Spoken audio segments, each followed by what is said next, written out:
तारा बंद दरवाजा को। ठाकुर ना ठाकुर ये तारा बंद दरवाजा को।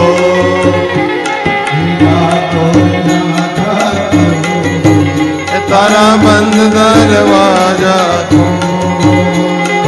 ठाकुर ना ठाकुर तारा बंद दरवाजा को।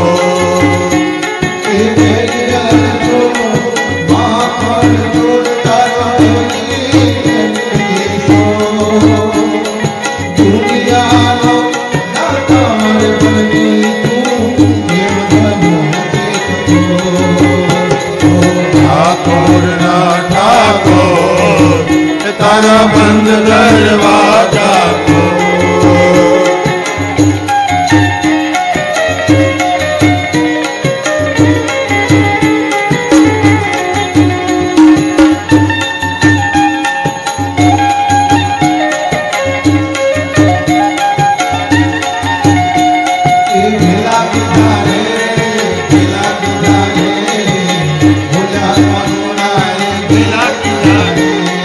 घेला किधारे घेला किधारे बोला कानूड़ाए घेला किधारे।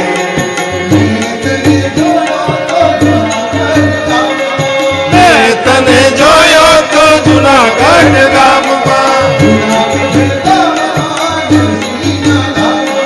जूनागढ़ गाम मान नरसिंह धाम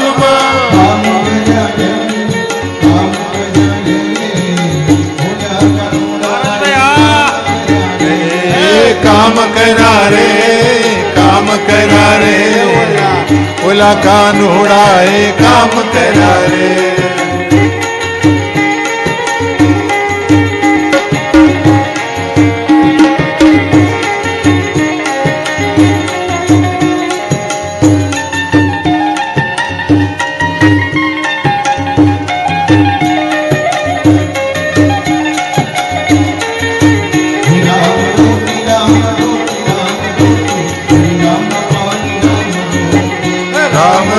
राम रोटी राम रोटी हरि बापा ने राम रोटी।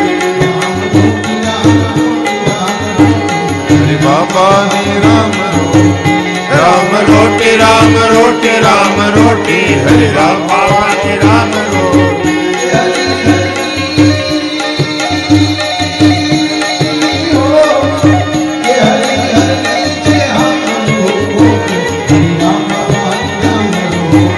राम रोटी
रास विहारी लाल की।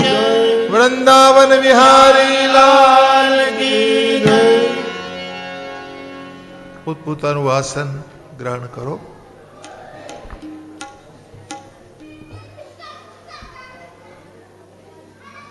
તો રાસ કથામાં ભગવાને ગોપીઓ સાથે રાસ કર્યો છે.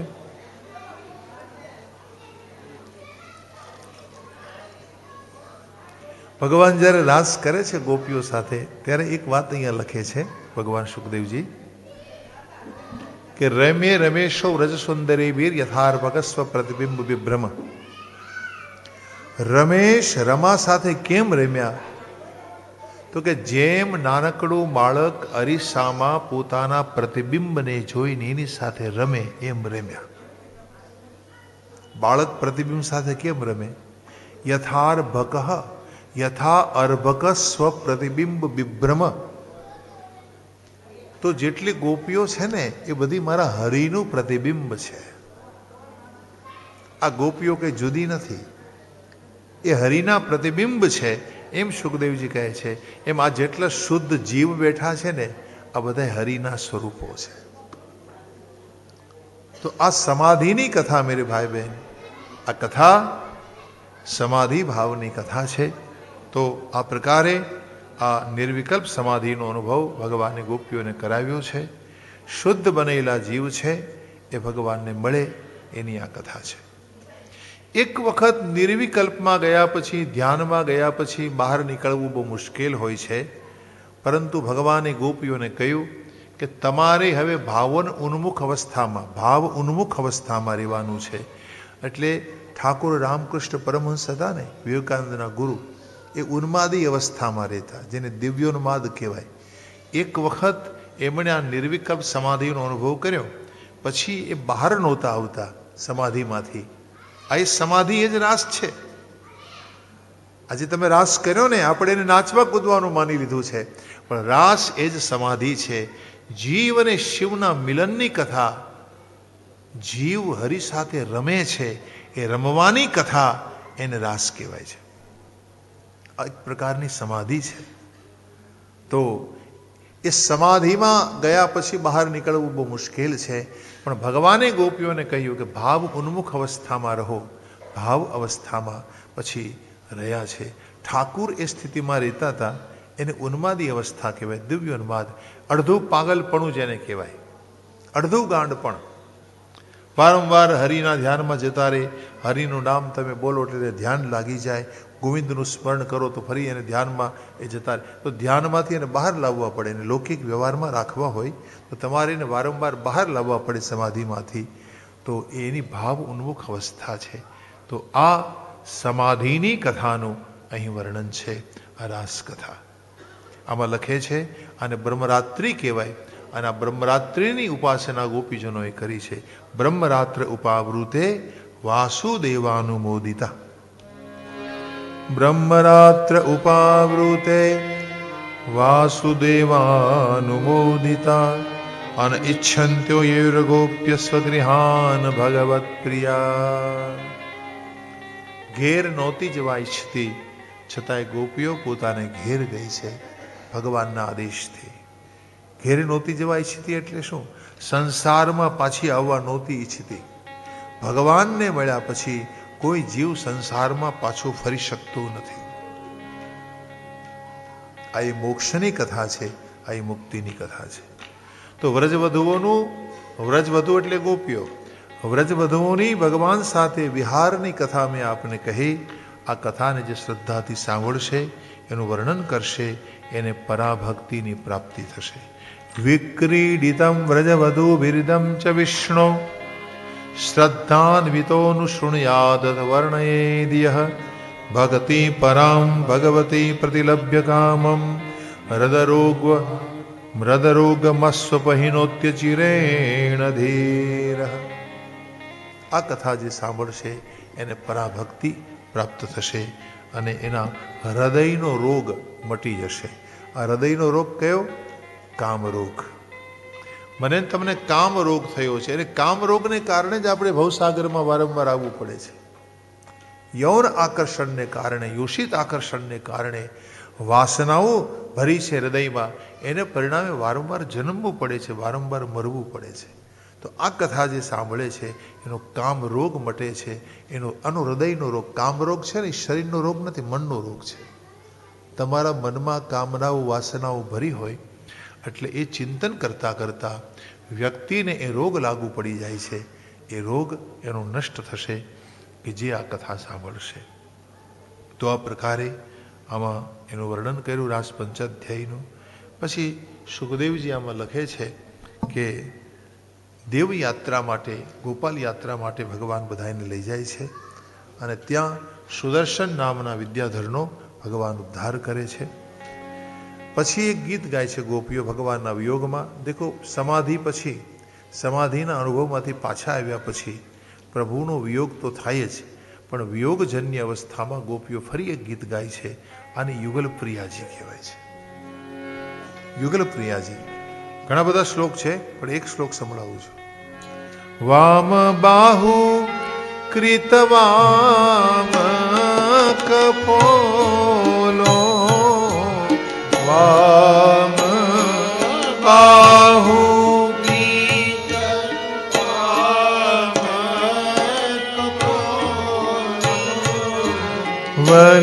વલગીત ભ્રૂર ધરાર્પિત વેણુ, વલગીત ભ્રૂર ધરાર્પિત વેણુ, કોમલાંગુલી ધીરા શ્રીત માર્ગ, કોમલાંગુલી વિરાટ માર્ગ, ગોપ્ય તીરયતિ યત્ર મુકુંદ, ગોપ્ય તીરયતિ યત્ર મુકુંદ. દેખો, ભગતની એક ભૂમિકા આવી જાય છે સમાધિ પછી. એ નિત્ય નિરંતર પરમાત્માનું સગુણ દર્શન કર્યા કરે છે. વનમાં જ્યારે ભગવાન વેણુવાદન કરતા હોય, જ્યારે વન વિહાર કરતા હોય, એ વખતે ગોપીઓને ભગવાન પોતાની પાસે બોલાવતા હોય, આવું બધાને ભાવ થાય છે. ગોપીઓને આવો બધો ભાવ જાગે છે, ઘરે અમને બોલાવી રહ્યો છે. દેખો, ચૈતન્ય મહાપ્રભુજી સતત આ ભાવમાં રહેતા હતા. ગૌરાંગ મહાપ્રભુને કોઈ રોજ કથા સાંભળવાની એની આદત, તો એના શિષ્યો કથા સંભળાવે અને પછી ભાવાવેશમાં જતા રહે. પછી બીજે દિવસે શિષ્યો પૂછે કે દેવ, તમને આવી સ્થિતિ તમારી કેમ થઈ? તો કે ભગવાન ત્રિભંગ લલિત અવસ્થામાં ઊભા છે અને ભગવાને મને બોલાવ્યો, ભગવાને મને પુકાર્યો, હું પછી ગયો ત્યાં દોડીને, પછી મને કંઈ ખબર નથી. શરીર ભાવની એ પર અવસ્થા છે, શરીર ભાવથી પર બની ગઈ છે આ સ્થિતિ. અને આ વર્ણન કરતા ચૈતન્ય મહાપ્રભુજી, ગૌરાંગ મહાપ્રભુ, તો એ સ્થિતિ છે ગોપીઓની. ચૈતન્ય મહાપ્રભુજીનો અવતાર સંસારમાં એટલા માટે જ થયો છે કે ભગવાનના વિયોગમાં ગોપીઓની શું અવસ્થા હતી એનું વર્ણન કરવા માટે. તો આ રીતે ગોપીઓ ગીતગાન કરે છે, પરમાત્માના લીલાઓનું વર્ણન કરે છે. પછી વ્રજમાં કેશી નામનો એક દૈત્ય આવે છે. ત્યાર પછી ભગવાન એનો વધ કરે છે અને પશ્ચાત શ્રી નારદજી પહોંચે છે કંસ રાજા પાસે અને કંસને ધનુર્યાગની પ્રેરણા આપે. કંસને હવે ખબર પડી ગઈ કે કૃષ્ણ મારા શત્રુ છે, એ જ મારા કાળ છે, ક્યાં બહાને હું મારી પાસે એને લાવું. એટલે એમણે મલ્લયુદ્ધનું આયોજન કર્યું છે, મેળાવડાઓનું આયોજન કર્યું છે અને એને લેવા માટે અક્રૂરજીને મોકલ્યા છે. આ ચરિત્રમાં, પ્રકરણમાં અક્રૂરને લેવા માટે મોકલે છે. એક આખા અધ્યાયમાં એનું વર્ણન છે. અક્રૂરજી ભગવાનને લેવા માટે જ્યારે નીકળે છે રથમાં બેસીને, ત્યારે મનોમન પસ્તાવો કરે છે. કિંગમયા હતયા કિંગમયા ચરિતમ ભદ્રમ કિંગ તપ્તમ પરમમ તપઃ કિંગ વાથાપ્યતે દત્તમ यद्रक्ष्याम्यद्य केशवम. जा रहे प्रभु के पास और सोच रहे मन में कि प्रभु मैं योग्य नहीं हूं, आपको लेने आ रहा हूं। कहां की मेरी योग्यता, मैं तो विषय जीव हूं અને આખી જિંદગી મેં વિષય સેવનમાં વિતાવી છે પ્રભુ, છતાં હું આપની પાસે આવી રહ્યો છું, મને આપના શરણોમાં સ્થાન આપજો। વિષય ચિંતનમાં જેણે પોતાનું જીવન વિતાવ્યું હોય, પરમાત્માના ચરણોમાં એને સ્થાન કેમ મળે? છતાં વિનંતી કરતા કરતા અક્રૂરજી રથમાં બેઠા બેઠા સવારના નીકળ્યા હતા તો સંધ્યાના સમયે પહોંચે છે। સૂર્યાસ્તના સમયે અક્રૂરજી પહોંચ્યા। ભગવાન ગૌશાળામાં ગોદોહનનો ટાઈમ હતો। पुकार करे छे, कृष्ण मैं आपको लेने आया हूं, मिलने आया हूं। बन्ने भाई नीलंबरधारी पीतांबरधारी आ बन्ने अक्रूરની સામે પધાર્યા છે અને અક્રૂરજીનો હાથ પકડી અને એને પોતાના આંગણે લઈ જાય છે। બલરામજીના ચરણો ધોયા, ભોજન કરાવ્યું, મુખવાસ આપ્યા। પછી બાજુમાં બેસીને ભગવાન પૂછે છે, સૌમ્ય તાત શું કામ આવ્યા છો? તમારા રહેતા કેવી રીતે બધા જીવી રહ્યા છે મથુરામાં, એનો ચિતાર આપો।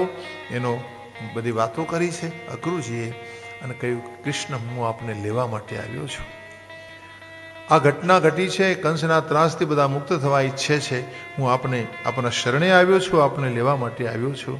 અને ભગવાને જવાનો નિર્ણય કર્યો છે। 11 વર્ષ અને 52 દિવસના ભગવાન થઈ ચૂક્યા છે। સવારમાં ભગવાન વિદાય લેવાના છે। ગોપીજનોને ખબર પડી છે અને ગોપીઓના શોક અને આલાપ શરૂ થયા। गोपियां रोने लग गई। गोपियां विधाता को कहती कि हे विधाता, ये कृष्ण हमको प्रेम करने आ रहा है और अब छोड़ने की बात कर रहा है। क्या बिगाड़ा था हमने आपका? अगर ये वियोग ही हमको देना चाहता था, हे विधाता, तो फिर संयोग क्यों करवाया? अहो विधाता स्तवन कश्चित दया, हे विधाता तुम्हारे अंदर कोई दया नहीं है। अहो विधाता स्तवन कश्चित दया, संयोज्य मित्रा प्रणयेन देहिनः, तांचा कृतार्थान विवनक्ष पार्थकम विक्रीडितम तैर्भक चेष्टितम यथा। एक कृष्ण के साथ हम खेले, कृष्ण के साथ हमने माखन खाया, कृष्ण के साथ हमने लीलाएं की, हमने विहार किया।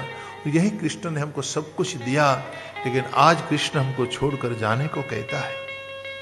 ये अक्रूर उसे लेने आया है। कौन कहता है अक्रूर है? ये तो क्रूर है, क्रूर। हमारे जीवन को उजाड़ने आया है, जिनके लिए हमने हमारे घर छोड़े। विहाय गेहान स्वजनान सुतान, घर छोड़ा, स्वजनों छोड़ा, पुत्रों छोड़ा, परिवार छोड़ा, जेने माटे એ આજ અમને છોડીને જવાનું કહી રહ્યો છે। એ વિધાતા આવું તમે શું કામ કર્યું છે? હવે અમને વેણુ કોણ સંભળાવશે? કોણ અમારી પર કૃપા કરશે? વેણુ કોણન સ્મિત કટાક્ષ નિરીક્ષણેન, કોણ અમારી સામે નેત્ર કટાક્ષોથી નિરીક્ષણ કરશે? આ પ્રકારે કહેતા કહેતા શ્રી કૃષ્ણના વિયોગમાં ગોપિયા લજ્જા છોડકર રોને લગ ગઈ। વિસૃજ્ય लज्जाम रुरुदु स्मम सुस्वरन गोविंद दामोदर माधवेति। हे गोविंद, हे दामोदर, हे माधव कहता कहता लज्जा छोड़ी गोपियां रोने लग गई। पूरी रात बीत गई, पूरी रात बीत गई। सवार थયું છે અને સવારમાં સૂર્યોદય થયો। भगवान श्रृंगार કર્યો છે। माँ के पास आए। नंद बाबा को कहा, बाबा मैं जा रहा हूँ। माँ की गोद में बैठे। माँ को समझाया, माँ हम जरूर आएंगे। माँ ने कहा, बेटा मुझे पता है तू वापस नहीं आएगा। माँ को समझाया। બંને ભાઈ રથમાં બેઠા છે। ધીરે ધીરે રથ ચલાવે છે। बलराम जी समझावी રહ્યા છે गोपीजनों ने। अपने पल्लू को फैलाकर समझाते समझाते गोपियों को पीछे हटाते हुए रथ को चलाया।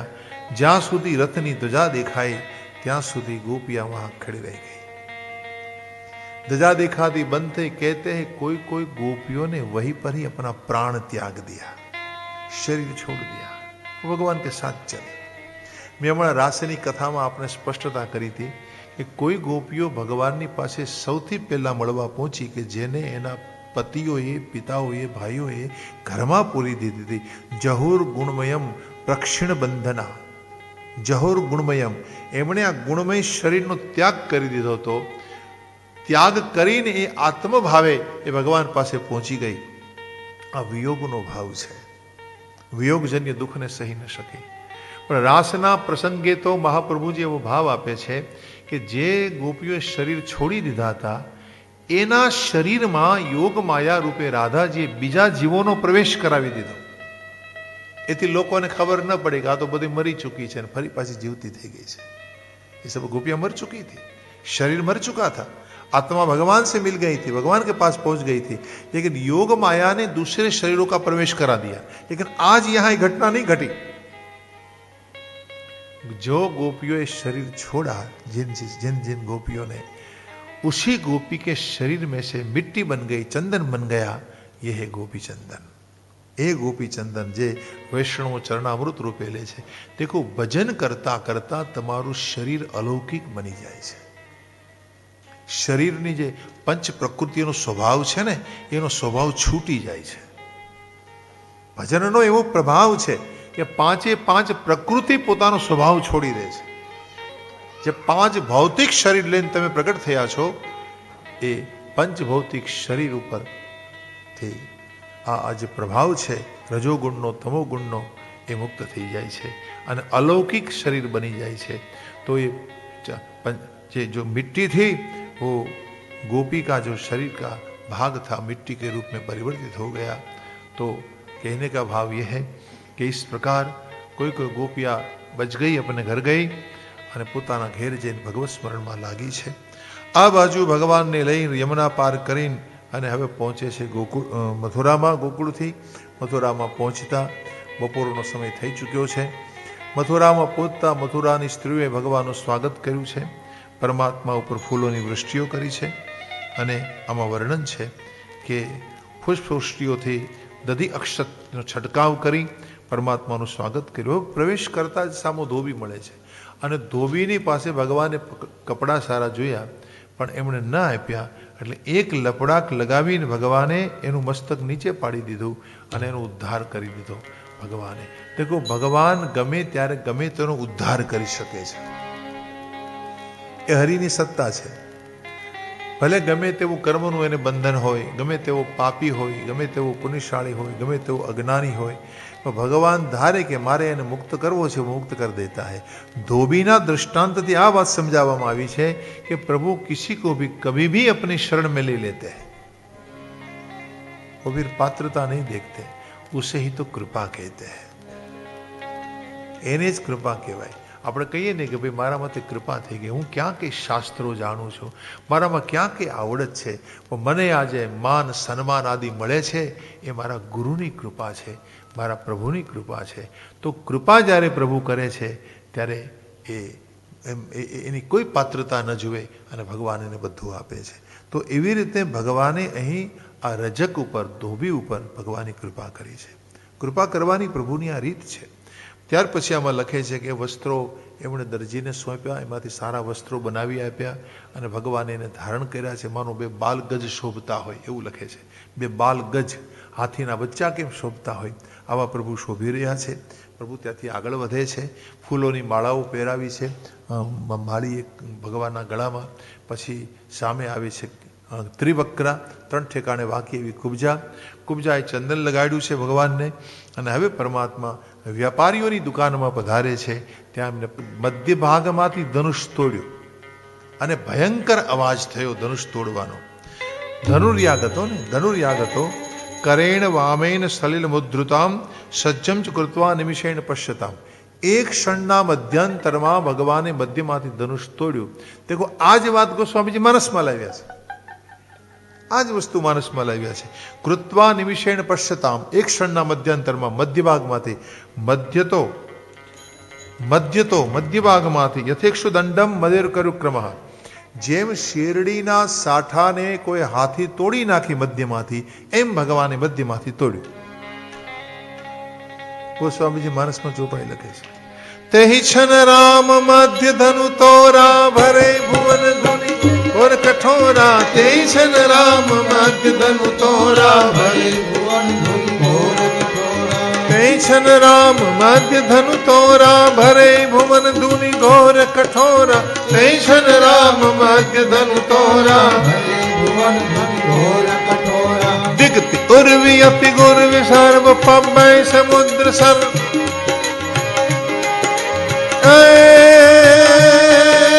दिगति सर्व पव्य समुद्र व्याल मदिर तहि काल विघन दिगपाल चराचर दिग्गयंदलर खरत परत दस कंद मुख भर सुर विमान हिम भानु भानु संकटत परस्पर चौके बिरंच शंकर सहित कौन कमठु वही कलमलो ब्रह्मंड खंड कियो चंड धुनि जब ही राम शिव धनु दलो जब ही राम शिव धनु दलो जब ही राम शिव धनु दलो।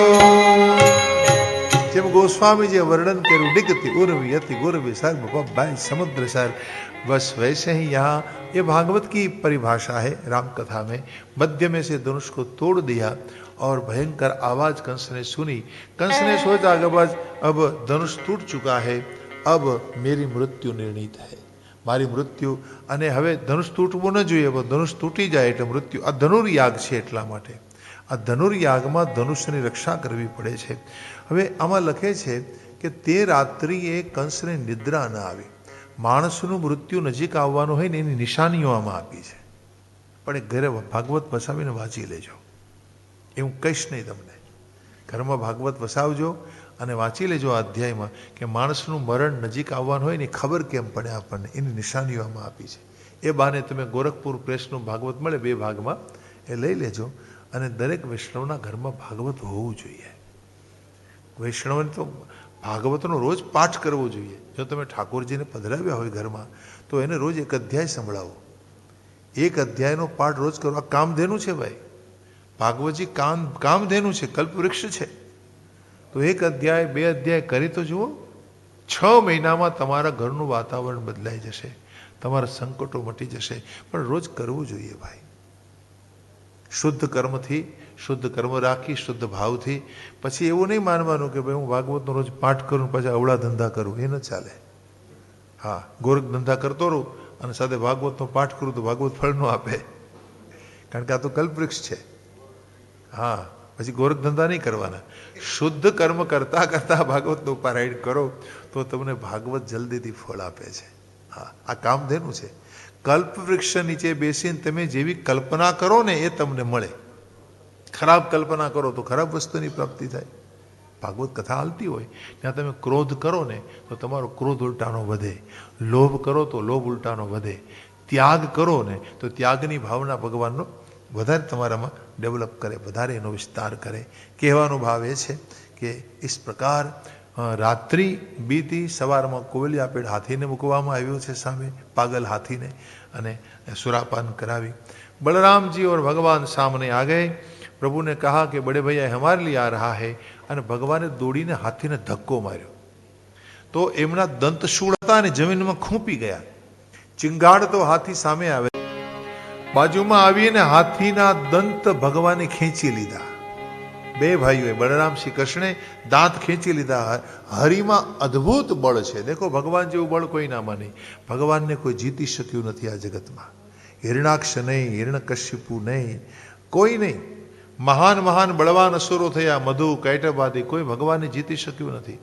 અને કંસમાં તો કેટલું બળ હતું ખબર છે? 10,000 હાથીનું બળ હતું। એક હાથી તો બરાબર છે, ચાલો 1000 હાથી બરાબર છે, 10,000 હાથીનું બળ કંસમાં હતું એમ કહેવાય છે। અને એ પણ જો 11 વર્ષના શ્રી કૃષ્ણને જીતી ન શક્યા હોય તો ભગવાનમાં કેટલું બળ હશે। તો ભગવાને એક એક દંતશૂળ ખેંચી અને મંચ ઉપર આવે છે। પણ અહીંયા બહુ સરસ વર્ણન આપ્યું છે કે જેની જેવી ભાવના હતી એવા ભગવાન દેખાયા છે। જો ભાઈ તમારી ભાવના અનુસાર તમને ભગવાન દેખાય, જેવો તમારો ભાવ એવો તમારી સામેનો માણસ તમને દેખાય। આમાં લખે છે મોટા મોટા મલ્લોને યમરાજા સમાન દેખાયા, સ્ત્રીઓને ભગવાન કામદેવ સમાન દેખાયા, ભોજપતિ કંસને મૃત્યુ સમાન દેખાયા, યોગીઓને પરમ તત્વ સમાન દેખાયા, નાના બાળકોને પિતા સમાન દેખાયા। આવા બધા ભાવ અહીંયા આપ્યા છે। અને આ શ્લોકને આધારે ગોસ્વામીજી અનેક ચોપાઈઓ માનસમાં લખી છે। અને પછી શું કીધું? જેવી જેની ભાવના એવો એનો ભગવાન। जिनके रही भावना जैसी, जिनके रही भावना जैसी, जिनके रही भावना जैसी, जिनके रही भावना जैसी, भावना जैसी जिनके रही भावना जैसी, प्रभु मूर्ति तीन देखी तैसी, प्रभु मूर्ति तीन देखी तैसी, प्रभु मूर्ति तीन देखी तैसी, प्रभु मूर्ति तीन। તમારી ભાવના અનુસાર તમને ભગવાન દેખાય. એ જેવો પૂજારી હોય ને એવો દેવ હોય. દેવ કેવો હોય તમારી સામે? જેવો પૂજારી. પૂજારીના હૃદયમાં જેવી ભાવના હોય ને એવો જ સામે દેવ પ્રગટ થાય. તો તમારી ભાવના બહુ મહત્વની વસ્તુ છે. તમારો પ્રેમ ભાવ, તમારી શ્રદ્ધા, એ રીતે તમને કથા સમજાય, એ રીતે જ ભગવાનનું રૂપ તમારી સામે પ્રગટ થાય, જેવી તમારી ભાવના. તો અહીંયા બેઠેલા જે હતા ને એ ભગવાનને જ ભાવ અનુસાર બધા નિહાળે છે. હવે ભગવાન ચાણૂર અને મુષ્ટિકની સામે આવે છે. ચાણૂર સામે ભગવાન શ્રી કૃષ્ણ, મુષ્ટિકની સામે બલરામજી, અને આ બંનેને ભગવાન હણી નાખે છે. અને હવે ઊંચા આસન ઉપર જે કંસ બેઠો હતો, ભગવાન એની સામે જઈને ઊભા રહ્યા. કંસ એકદમ પાછો હટ્યો છે, મુગુટ નીચે પડી ગયો, હરિના તેજને સહી ન શક્યો, ખડગ ઉગામ્યું. પણ એ પહેલાં તો ભગવાન એના કેશ પકડ્યા અને કેશ પકડીને ઢસડીને નીચે લાવ્યા. એને ઢસડીને મંચ ઉપરથી નીચે લાવ્યા ને ત્યાં તો ભયમાં ને ભયમાં કંસ એટલો બધો ડરી ગયો ભગવાનથી કે ભયમાં ને ભયમાં કંસના પ્રાણ નીકળી ગયા છે. આકાશમાંથી ફૂલોની વર્ષાઓ થવા લાગી છે. બોલો શ્રી મથુરેશ ભગવાન કૃષ્ણ કનૈયા. અને ભગવાને કંસના શરીરમાંથી પ્રાણ હરી લીધા. એ શરીર, કંસના શરીરમાંથી પ્રાણ નીકળી અને ભગવાનમાં મળે છે. આકાશમાંથી ફૂલો વરસ્યા છે, નુદુંભીઓ વાગ્યા છે, ફૂલોની વર્ષા થઈ છે. અને કંસ એટલે અજ્ઞાન, કંસ એટલે માયા, કંસ એટલે અવિદ્યા, કંસ એટલે દ્વૈત. ભગવાન આવે ને ત્યાં માયા મટી જાય, દ્વૈત મટી જાય, અજ્ઞાન મટી જાય. ભગવાન એટલે પ્રકાશ, ભગવાન એટલે જ્ઞાન. આમ ભગવાને કંસનો વધ કર્યો છે, પ્રકાશ થયો છે. અને ત્યાર પછી ભગવાને ઉગ્રસેનને શાસન આપ્યું છે. ઉગ્રસેન લોકપ્રિય વ્યક્તિ હતા એટલે એમને શાસન દેવામાં આવ્યું છે. અને બીજું કે પછી ભગવાન આવ્યા પોતાના માતા પિતા પાસે. માતા પિતાને આવીને સાંત્વના કરી છે. માતા પિતાએ કીધું હવે તમારે જનોય આપવાનું છે. બંને ભાઈઓને જનોય આપ્યું. અને સાંદીપુની ઋષિના આશ્રમમાં ક્ષિપ્રા નદીને કિનારે ભગવાનને ભણવા માટે મૂક્યા છે. ભગવાન 64 અહોરાત્ર ભણ્યા છે. 64 અહોરાત્ર એટલે એક રાત એક દિવસને એક અહોરાત્ર કહેવાય. એક રાત એક દિવસમાં ભગવાને એક ડિગ્રી સંપાદન કરી. એક ડિગ્રી એક દિવસ એક રાતમાં લીધી ભગવાને. કેવલ 64 દિવસ અને 64 રાત્રિ ભગવાન ભણ્યા. અને એટલી વારમાં, એટલા સમયમાં ભગવાને 64 ડિગ્રીઓ લઈ લીધી છે, 64 કળા સંપાદન કરી છે. અને પછી ગુરુજીને પૂછ્યું કે તમને શું આપીએ અમે ગુરુ દક્ષિણામાં? તો ગુરુ માતાની ઈચ્છાને આધીન થઈ અને ભગવાન સમુદ્રમાં પ્રવેશ કરી શંખાસુર નામના અસુરનો ભગવાન નાશ કરે છે અને એમાંથી શંખ બનાવ્યો. હવે ભગવાન છે ને હાથમાં વાંસળી નહીં રાખે, શંખ રાખવાના છે. શું કામ? શંખ જ્ઞાનનો ઉદ્ઘોષ છે અને મુરલી ભક્તિની તાન છે. તો મુરલી તો હવે ભક્તિની તાન છે, મુરલી ભગવાન નહીં રાખે, ભગવાન જ્ઞાનનો ઉદ્ઘોષ કરવાના છે. એટલે શંખનાદ કરે છે પ્રભુ. અને ત્યાર પછી યમરાજાની નગરીમાં ગયા ભગવાન. યમરાજાની નગરીમાં જઈને શંખનાદ કર્યો તો યમરાજા બહાર આવ્યા. એટલે પૂછ્યું, લીલા મનુષ્ય હે વિષ્ણુ એવું કરવામાં કેમ? લીલા મનુષ્ય હે વિષ્ણુ શું કરું તમારા માટે? શું કામ આવ્યા છો? એટલે ભગવાન પૂછે છે, ગુરુપુત્ર મેહા નીતમ, મારા ગુરુજીના દીકરા તમે અહીં લાવ્યા છો તો મને આપી દો. નિજ કર્મ નિબંધનમ, તમે એમ નહીં વિચારતા કે એનું કર્મ મટી જાય પછી હું તમને આપું. મને સોંપી દો, એનું કર્મ મટી જ જશે. એક વખત તમે ભગવાનને જોઈ લો ને તો તમારું કર્મ નષ્ટ થઈ જાય છે. ભગવાન તમને દ્રષ્ટિ આપે, બસ ભગવાન તમને પોતાના સ્વરૂપનું દાન કરે એટલે તમારા પાપ, તાપ, સંતાપ બધું મટી જાય છે. પણ શરત શું છે કે ભગવાન તમને એના સ્વરૂપનું દાન કરવા જોઈએ, બસ એને કૃપા કહેવાય. તો પ્રભુ કૃપા કરે અને પોતાનું સ્વરૂપનું દાન જીવને કરી દે અને એના જીવનના પાપ મટી જાય, તાપ મટી જાય, સંતાપ મટી જાય છે. તો આ રીતે આ બાળકને લાવી ગુરુ દક્ષિણામાં મૂક્યા છે. ગુરુદેવ ખૂબ રાજી થયા છે અને હવે ભગવાને વિદાય લીધી છે. બધાની આંખોમાં આંસુ આવ્યા. સજળ નહીંને બધાએ વિદાય લીધી. વિદાય લઈ અને બધા આવે છે પોતાના ગુરુકુલમાં. ભગવાન મથુરા પહોંચે છે અને મથુરા આવી અને ભગવાને શંખનાદ કર્યો. એટલે મથુરાવાસી બધા ભેગા થયા અને પછી અભિનંદન કર્યું ભગવાનનું. એમાં લખે સમનંદન પ્રજા સર્વા દૃષ્ટવા રામ જનાર્દનો. ભગવાનનું અભિનંદન કર્યું, મધુપર્ક કર્યો અને રામ અને જનાર્દનને જોઈ, રામ એટલે બલરામ, બલરામ અને શ્રી કૃષ્ણને જોઈ અને બધાને એટલો આનંદ થયો, કેટલો કે જેટલો તમારું ખોવાઈ ગયેલું ધન તમને પાછું મળી જાય અને કેટલો આનંદ થાય એટલો આનંદ થયો. આવું દ્રષ્ટાંત અહીંયા આપ્યું છે. અપશ્યંત્ય બહવાની નષ્ટ લબ્ધ ધના ઇવ. નષ્ટ લબ્ધ ધના, નષ્ટ થઈ ગયેલું ધન પાછું તમને લબ્ધ થઈ જાય. લબ્ધ એટલે મળી જવું, પાછું મળી જાય અને કેટલો આનંદ થાય એટલો આનંદ આ બધા જ મથુરાવાસીઓને થયો છે. હવે ભગવાનને રહેવા માટે સારા બંગલાઓ આપ્યા છે, સારા રાજમહેલો છે, પ્રભુની પાસે ઘણા નોકરો ચાકરો છે, પણ મારા હરિને ચેન નથી પડતું.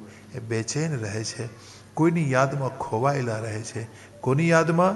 ગોપીઓની યાદમાં, ગોપજનોની યાદમાં, ગુવાળોની યાદમાં, ગાયોની યાદમાં, નંદ યશોદાની યાદમાં ભગવાન ખોવાયેલા રહે છે. અને આવા શ્રી કૃષ્ણ જઈ શકતા નથી ગોકુલ અને પેલો સંદેશ પણ મોકલી શકતા નથી, એની ચિંતામાં છે.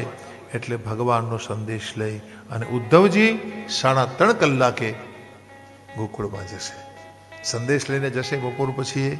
અને એ કથા આપણે જ્ઞાન અને ભક્તિની આ કથા છે, બહુ અદ્ભુત કથા છે. એમાં ભ્રમર ગીત આવશે, 4થું ગીત. તો ભ્રમર ગીત ગોપીઓ સંભળાવે છે ઉદ્ધવજીને. તો એ બધી કથા આપણે બપોર પછી 3:15 હું આવી જાઉં છું. વિષ્ણુ સહસ્રનામનો આપણે પાઠ કરીએ છીએ અને પછી 3:30 કથાનો આરંભ થાય છે. આજે ભગવાનની આ બધી લીલાઓ થશે. 5-5:30 સમયે રૂકમિણીનો પત્ર આવશે. રૂકમિણી જે પત્ર મોકલે છે એ બધા શ્લોક ગાઉં છું, 7 શ્લોક. તો આજે પણ ભગવાન એ શ્લોક રોજ સાંભળે છે. ત્યાંના પૂજારીઓ આ રૂકમિણીનો પત્ર છે ને ભગવાનને રોજ સંભળાવે છે. તો ભગવાનને ઊંઘ આવે છે, નિદ્રા આવે છે, નહીં તો પ્રભુને નિદ્રા નથી આવતી. તો એનું આપણે પાઠ કરીશું યાને એ શ્લોકોને અર્થોને હું સમજાવીશ. અને ત્યાર પછી પ્રભુના બીજા લગ્નોની કથા પણ સાથે આપણે કરી દેવી પડે. બીજી બધી કથાઓ છે, લીલા કથાઓ. અને 6 વાગે કથાનો વિરામ આજે અપાશે. એ દરમિયાન તમારે ભગવાનનો વરઘોડો લઈને અહીંયા આવવું હોય ત્યાં સુધી આવી જવાનું. અને 6 વાગે તમારે હું સંકીર્તન શરૂ કરાવું એટલે એન્ટ્રી લેવાની છે અને પછી લગ્ન વિધિ ભગવાનની શરૂ થશે. તો આ ક્રમ રહેશે કથાનો. અહીંયા આજના સત્રને આપણે વિરામ આપવાનો છે. એ પહેલાં 2 મિનિટ હરિનામ સંકીર્તન ભાવ શ્રદ્ધાથી. શ્રી રામ જય રામ જય જય રામ, શ્રી રામ જય રામ જય જય રામ, શ્રી રામ જય રામ જય જય રામ, શ્રી રામ જય રામ જય જય રામ, શ્રી રામ જય રામ જય જય રામ, શ્રી રામ જય રામ જય જય રામ. મંગલ ભવન અમંગલ હારી, મંગલ ભવન અમંગલ હારી, દ્રવ ઉષ દશરથ અજીર બિહારી, દ્રવ ઉષ દશરથ અજીર બિહારી.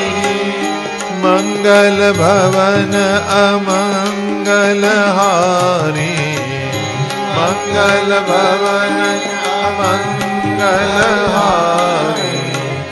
ઉમા સહિત જય જપત પુરારી, ઉમા સહિત જય જપત પુરારી.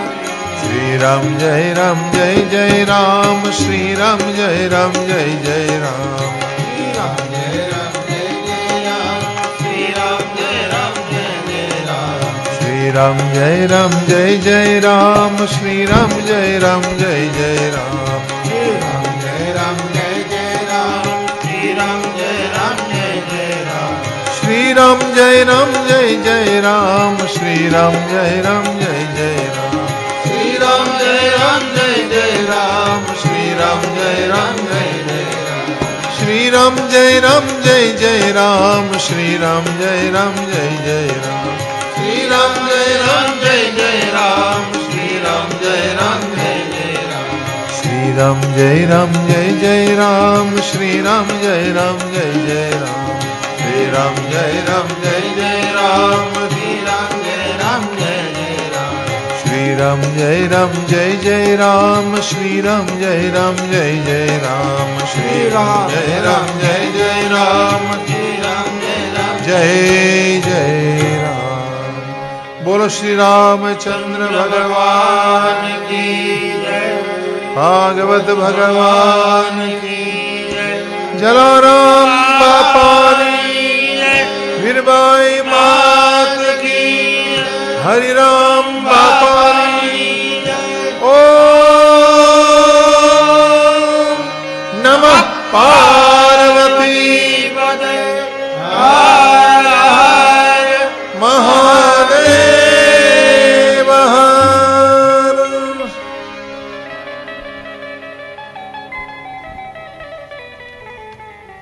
बहुत प्रणाम सबको। राम।